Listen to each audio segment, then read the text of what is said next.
Right, then let's start in South Africa. The ratings agency Standard & Poor's has held its assessment for South Africa pretty much where it was before. It's the lowest investment grade, just one notch above junk.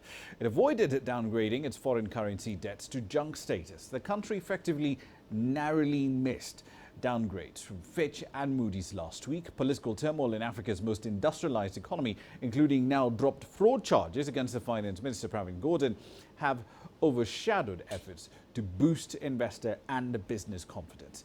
Fitch Ratings last week changed the outlook on its triple B minus rating, which is just one level above junk as well, to negative from stable, and it warned that continued political instability could result in a downgrade.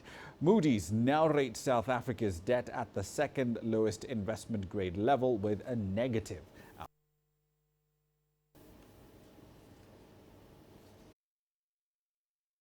Angela Coppola is live in Johannesburg right now with more data on this story.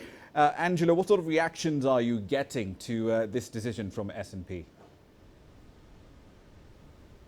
Well, National Treasury came out and said that they were very proud, and South Africans should be very proud because it showed that they'd worked together nicely, that there was lots of cooperation within government ministries. That was key, as well as the work that was being done with business and labour. So that was another important aspect. And they said that the rating shows that budgeting and fiscal policy approach is being acknowledged by all three of the ratings agencies. Meanwhile, Business Unity South Africa, Business Leadership South Africa and the CEO Initiative, those are the three groupings that are working with government. They say that all the ratings actions are testament to the fact that responsible management of the country's budget and diligent commitment to fiscal consolidation will benefit South Africa's growth. So there's a big, huge sigh of relief all around, Raman. Indeed. Let's dig a little deeper into that ratings decision, though, because if I've lent money to the South African government, doesn't matter if I've lent it in dollars or rands, the money, the source of the cash I will pay it back either way is in the rand, and it's essentially the same.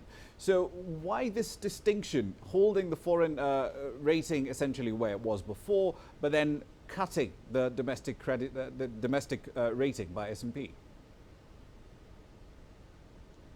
Well, I had to speak to an analyst to get some clarity on that. And basically what he was telling me was that there's now coherence between those two, between the foreign currency and the local currency lending. And he suspects, or he suggests, that the country couldn't have been given a clearer warning shot about what they're expecting in the next 6 to 12 months.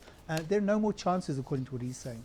He also mentioned the fact that the argument is that the downgrade on the local currency was already priced into the yield. So in theory, while South Africa is now a poorer borrower, it's probably not going to see any bond reaction, which is good news. On the other hand, there will be an impact if the country takes on any new debt, which it has to do from next year anyway. So, and that's because it's now going to become more expensive. So it seems the country has dodged another bullet. Roman? Indeed. We'll leave it there for the time being. Thank you for the update. That's Angela Coppola live in Johannesburg, South Africa. Of course, some fairly interesting news over the last couple of weeks coming through there with all those ratings decisions.